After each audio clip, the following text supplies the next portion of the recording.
በስመ አብ ወወልድ ወመንፈስ ቅዱስ አሐዱ አምላክ አሜን። ሰላም የልዑል እግዚአብሔር ቤተሰቦች እንደምን አላችሁ? ውድ ቻናሌ ተከታታዮች ይህን ድምጽ የምትሰሙ በሙሉ ይጠቅማችኋል፣ ያስተምራችኋል የሚል በተለያየ ጊዜ የተለያየ መርሃ ግብር ይዤላችሁ ቀርቤያለሁ። ዛሬ ደግሞ ክርስቲያናዊ ስነ ምግባር ይዤላችሁ ቀርቤያለሁ። እስከ መጨረሻ አዳምጣችሁ ላይክ፣ ሼር፣ ሰብስክራይብ እያደረጋችሁ ያልደረሳቸውን እንድታዳርሱልኝ እያልኩኝ በልዑል እግዚአብሔር ስም በትህትና ጠይቃለሁኝ። ክርስቲያናዊ ስነ ምግባር ምን ማለት ነው? ስነ ምግባር ማለት ደግነት፣ በጎነት፣ መልካም ጠባይ ማለት ሲሆን ክርስቲያን የሚለው ቃል ሲጨመርበት ደግሞ የተሟላና የተለየ ያደርገዋል። መልካም ጠባይ ማንም ሰው ሊኖረው ይችላል።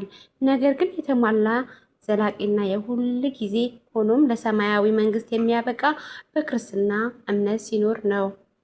ክርስቲያናዊ ስነ ምግባር በምድር እያለን የሰማያዊ ኑሮ ኖረን ለሰማያዊ መንግስት የምንበቃበት ህይወት ነው። ሰውን ብቻ ሳይሆን እግዚአብሔርን ማስደሰት ነውና። በመሆኑም ክርስቲያናዊ ስነ ምግባር በሚከተሉት ህግጋት ሊለካ ይችላል። ህገ እግዚአብሔር መጀመሪያ ዋነኛ የክርስቲያን ስነ ምግባር መለኪያው ቃለ እግዚአብሔር ነው። አንድ ሰው ምናልባት ህይወቱን በሰው ፊት ሲታይ የሚያስደስት በአፈ ያለው ጠባዩ እንከንም የማይወጣለት ሊሆን ይችላል። በህገ እግዚአብሔር ተመዝኖ ካለፈ ዋጋ የለውም። በሰው ፊት መልካም ሆኖ የሚታይ ምግባር እግዚአብሔር ሊያስደስት አያስፈልግም።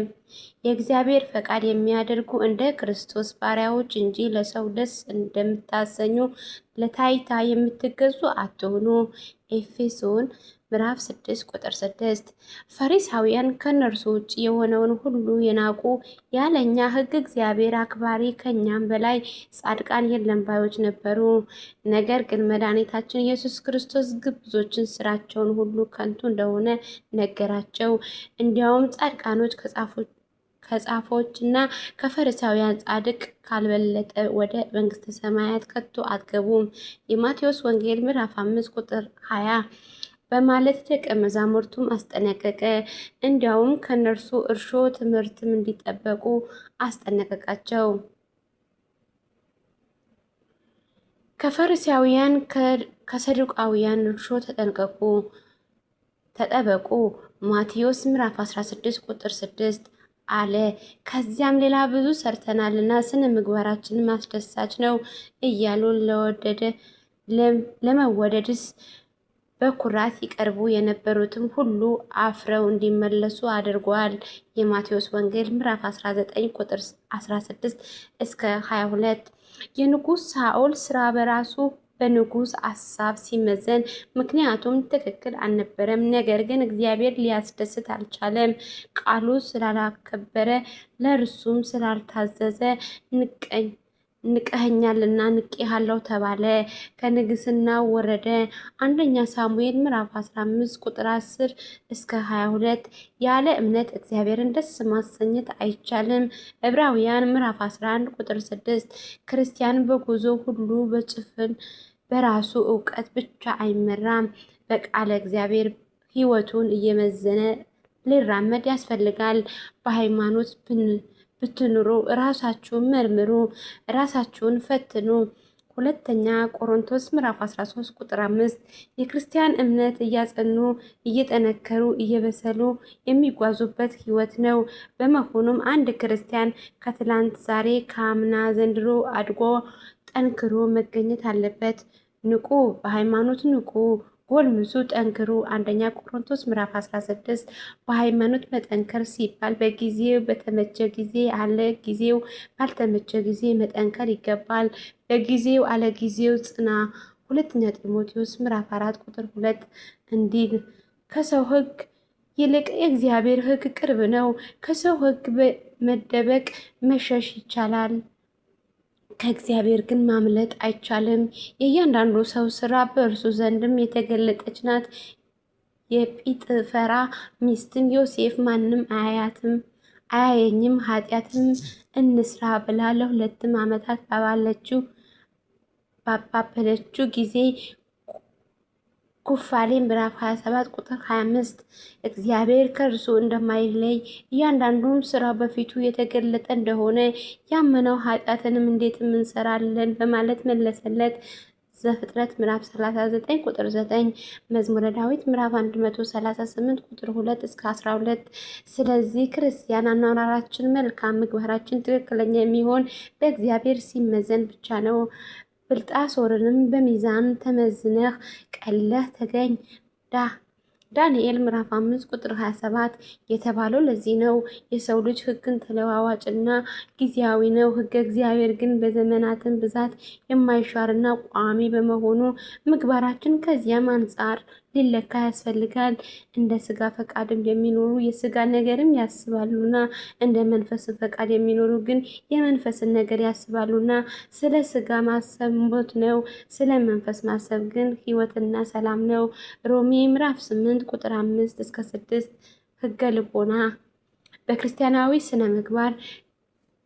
ሁለተኛ ሕገ ልቦና እግዚአብሔር የሰው ልጅ ሲፈጥረው ከሌሎች ፍጥረታትንም በተለይ ሁኔታ የሚመረምር ክፉና በጎንም ለይቶ የሚያውቅ አእምሮ ሰጥቶታልና ግሩም እና ድንቅ ሆኜ ተፈጥሬያለሁና አመሰግንሃለሁ። መዝሙረ ዳዊት ምዕራፍ 139 ቁጥር 10 እንዲል በተጨማሪም ሕግ ለእግሬ መብራት ለመንገዴም ብርሃን ነው። መዝሙረ ዳዊት ምዕራፍ 118 እስከ 105 ብሏል። ሕገ ለሙሴ ከመስጠቱ በፊት ደጋግ አባቶች በዚያ ሕግም እየተመሩ እንደሚገባ ኖረዋልና የሰው ልጅ ማንንም ባያስተምረውና ባይናገረው የሚጠቅመውንም የሚጎዳውንም ያውቃል። እያንዳንዱ ሰው ባልንጀራውንም እያንዳንዱ ወንድሙንም እግዚአብሔር እወቅ ብሎ እያስተማረም ከታናንሹ ጀምሮ እስከ ታላቁ ድረስ ሁሉ ያውቃልና ይላል እግዚአብሔር። ኤፌሶን ምዕራፍ 31 ቁጥር 34 ምሳሌ አቤል ከበጎቹ በኩራትና ከላቡ አቀረበ። እግዚአብሔርን አቤልንም ወደ መስዋዕቱን ተመለከተ፣ ወደ ቃየልና ወደ መስዋዕቱን ግን አልተመለከተም። ዘፍጥረት ምዕራፍ 4 ቁጥር 4 እስከ 5 ሄኖክ አካሄዱንም ከእግዚአብሔር ጋር ስላደረገ አልተገኘም፣ እግዚአብሔር ወስዶታልና። ዘፍጥረት ምዕራፍ 5 ቁጥር 24 ኖህን ግን በእግዚአብሔር ፊት ሞገስን አገኘ፣ በትውልዱን ጻድቃን ፍጹምንም ሰውም ነበር። ኖህም አካሄዱን ከእግዚአብሔር ጋር አደረገ።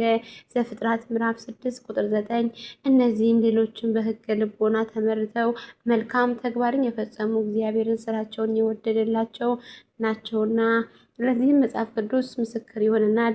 ዕብራውያን ምዕራፍ 11 ቁጥር 4 እስከ 7 የሰው ልጅ ከእግዚአብሔር በራቀ ቁጥር ግብሩ ወደ እንስሳትነት ይለወጥና የሚወቅሰውን ሕሊና እንኳን ያጣል። የሰው ልጅ ክብሩን ሆኖ ሳለ አያውቅም፣ እንደሚጠፋውም እንስሶች መሰለ። መዝሙረ ዳዊት ምዕራፍ 48 እስከ 12 ናቡከደነጾር በበደለ ላይ በደልን በመጨመሩ ለእግዚአብሔር ሕግንም አልገዛም በማለቱ ግብሩ ሁሉ የእንስሳ ሆነ። ዳንኤል ምዕራፍ 4 ቁጥር 39 ስለዚህ ክርስቲያናዊ በመጽሐፍ ከታደፈነው የእግዚአብሔር ሕግን በተጨማሪ በልቦናውንም ለተቀረጸው ሕግ ይገዛልና ራሱንም እየመረመረ ይጓዛል። አጥፍቶም እንደሆነ ማንንም ሳይፈርድበትም በራሱ ላይም ይፈርዳል። ንስሐ ይግባ፣ የጠፋውንም ልጅንም በጌታ ቀኝም የተሰቀለውንም ወንበዴው ለዚህ ምስክር ይሆነናልና። ሉቃስ ምዕራፍ 15 ቁጥር 11 እስከ 19፣ ሉቃስ ምዕራፍ 23 ቁጥር 41 እስከ 3። የሰው ሕግ ሶስተኛ በክርስቲያናዊ ስነ ምግባር የሰው ሕግ። ይህንም በሁለት ክፍሎችን መመልከት ይቻላል። የመጀመሪያም አንዱ የሀገር መንግስት ወይም የሚያስተዳድር አካልም ህዝቡን ለማስተዳደር የሚያወጣን ሕግ ከሆነ፣ ሁለተኛውን ደግሞ ህብረተሰቡ በባህሉንም ትክክል ነው ብሎ የተቀበለውና በወረቀት ያልተጻፈ ሕግም ነውና በቃላችን ቢሆን ወይም በመልእክታችንም የተማራችሁትን ወግ ያዙ። ሁለተኛ ተሰሎንቄ ምዕራፍ 2 ቁጥር 15 እንዲል ክርስቲያን ለእግዚአብሔር ሕግም እንደሚገዙ ሁሉ የሰውን ሕግም ከእግዚአብሔር ጋር እስካላጣላው ድረስ ሊያከብሩ ይገባል። አንድ ሰው ምንም ቢጾም ቢጸልይ ለእግዚአብሔር እገዛለሁ ቢል የሚያስተዳድረውንም አካልና የህብረተሰቡንም መልካም ባህል ከፈረሰ ክርስቲያናዊ ስነ ምግባሩ ጎደል ያደርገዋል። በስራ ቦታውም የታዘዘውንም ካልፈጸመ የስራ ሰዓቱን ካላከበረ በቤተ ክርስቲያን ያለውን ምግባሩንም በሌላ ስፍራ ካልገለጸ ዋጋ አይኖረውም። ለእግዚአብሔር እንደሚገዛ ሁሉ በሰው ፊትም ያለ ነቀፋ ሊኖር ያስፈልገዋል። በመጥፎና በጠማማ ትውልድ መካከል ያለ ነቀፋም የዋሆችንም ነውርንም የሌለባቸው የእግዚአብሔር ልጆች እንድትሆኑ ሳታንጎራጉሩ፣ ክፉ ሳታስቡ ሁሉንም አድርጉ። በእርሱም መካከል የሕይወትን ቃልም እያቀረባችሁ በዓለም እንደ ብርሃን ትታያላችሁ። ፊልጵስዩስ ምዕራፍ 2 ቁጥር 15 ሐዋርያ ከዚህ በተጨማሪ ማንም እንዳይነቅፈው እንጠነቀቃለን። በእግዚአብሔር ፊትም ብቻ አይደለ፣ ነገር ግን በሰው ፊትም ደግሞ መልካሙን የሆነውንም እናስባለን ብሏል። ሁለተኛ ቆሮንቶስ ምዕራፍ 8 ቁጥር 20። ይህም ሲባል ኃጢአትንም ሲሆን የሰው ሕግን ወይም ባህልንም ነውና ሁሉንም መፈጸም አለበት ማለት እንዳልሆነ ሊታወቅ ያስፈልጋል።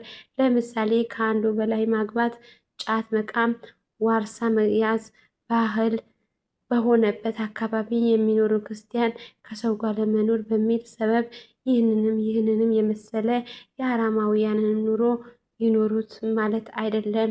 እንዲያውም ክርስቲያን በእንዲህም አይነት ሰዎች መካከል ሲኖር የቅድስና ሕይወት በተግባር መኖር ማንነቱንም ሊገልጥ ያስፈልጋል። መልካሙን ስራችሁ አይተው በሰማይ ያለው አባታችሁ እንዲያከብሩ ብርሃናቸውንም እንዲሁ በሰው ፊትም ያብራ። ማቴዎስ ምዕራፍ 5 ቁጥር 16። ከዚህም አንጻር ብዙ ወጣቶች ሕገ እግዚአብሔርም ከኑሯቸው ጋር አጣጥመው መጓዝ ሲከብዳቸው ይታያሉ። በእምነት የጸኑትም ሰለስቱ ደቂቅም ዮሴፍን ሶስናንም አይመለከቱም። እንኳን ክርስቲያን የሚለው ስም የተሸከሙት ሲጠራም የሰሙት የማይመስሉ አሉ። ክርስቲያናዊ ስነ ምግባር በሰውን በእግዚአብሔር ፊትን የምንኖረው ኑሮ እንደመሆኑ መጠን የግል መንፈሳዊ ሕይወትም ማህበራዊ ኑሮን በማለት በሁለት ከፍለን መመልከት እንችላለን። አንደኛ የግል መንፈሳዊ ሕይወት፣ ሁለተኛ ማህበራዊ ኑሯችን። የግል መንፈሳዊ ሕይወት ማለት እኛ ሰዎች በእግዚአብሔር ፊት የሚኖረን ሕይወት ነው። ይህም ከእግዚአብሔር ጋር በሚኖረንም ግንኙነት ይመሰረታል። አንድ ሰው ፍቅሩን እግዚአብሔር ከሆነ ምግባሩን መንፈሳዊ ሕይወቱም ይህንንም የሚገልጥ ይሆናል። አንድ ሰው ከእግዚአብሔር ጋር የሚኖርም ሕይወቱን የጠበቀ ለማድረግ ከሚያስፈልጉት ነገሮች ውስጥን ቃለ እግዚአብሔር፣ ንስሐ፣ ቅዱስ ቁርባኑ፣ ጸሎትን ወሳኝ ነገሮችም ናቸውና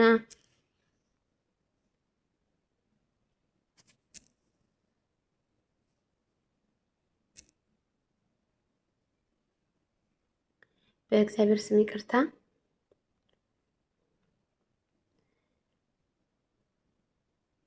ወሳኝ ናቸውና ቃለ እግዚአብሔር ለአንድም ክርስቲያን የሕይወት መስመሩ የሚያቃናለት ነው።